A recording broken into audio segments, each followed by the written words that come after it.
These step-ups, we're going to use a cable, you're going to use a band.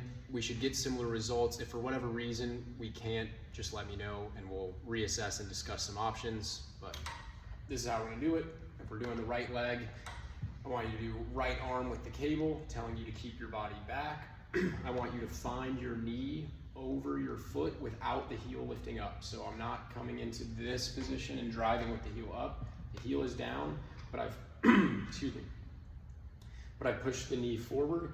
That's getting me more in the base of my big toe and kind of the forefoot, but I still have the heel, and then I'm pushing up. Control it back down, same thing.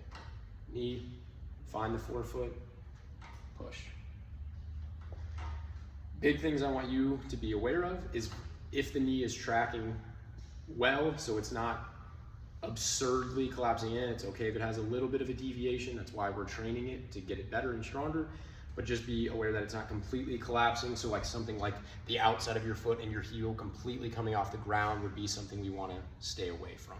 But if we're here, we got our heel, we push the knee forward to find more of the forefoot, but we still have the heel.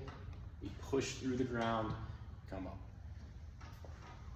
Knee forward, find the forefoot, still have the heel, push through the ground, come up. The knee's tracking over it. If it's not, think about a little bit of a set out, but again, don't lose any part of the foot. The whole foot should be down. We're just biasing more into the forefoot.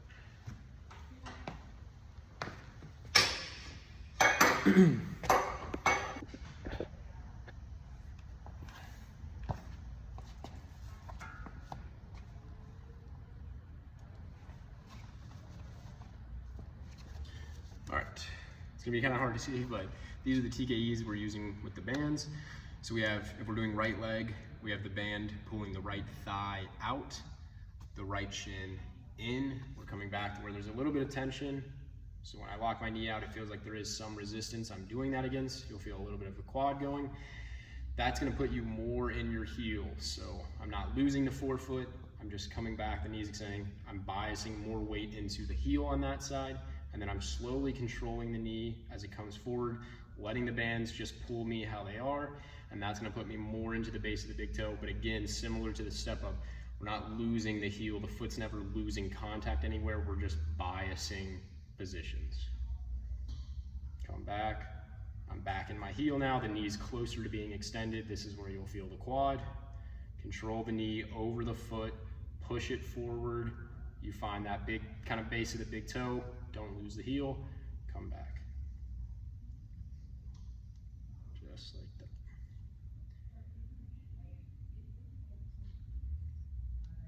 And I wouldn't even really go to like a hyper extension. I would just go to where it feels like you've brought the knee back, you're back in your heel, you feel your quad a little bit.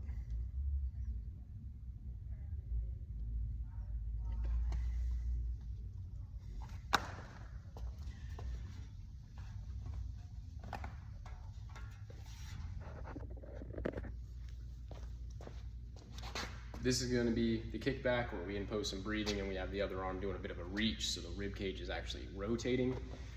I'm going to have,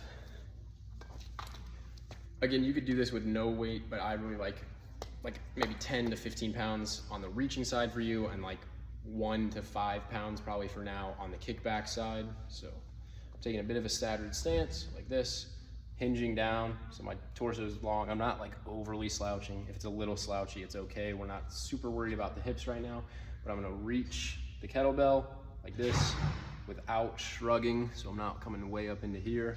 I'm reaching it. That should open up the back side on that arm side, and then this is equal with my torso. I'm just extending the elbow back. I feel that up in my tricep, and I'm gonna inhale from that position. Exhale, bring it back. Inhale, exhale, bring it back. Couple things, I don't want you way up here with the kickback. That will kind of dump the shoulder forward. So again, think kind of equal with your torso, extend the elbow. That's where you'll really feel the tricep. Keep the chin kind of in a neutral state. Don't overly like untuck or really hard tuck under. I think everything's kind of in a straight line from the spine down, if that makes sense. If for whatever reason doing that in the hinged position bothers the knee at all, you can do bench, something like this. This will now be my reaching side, so it's a little bit harder to pull off, but I think you'll get it, again, if you need to get away from the hinging, but I think we'll be good.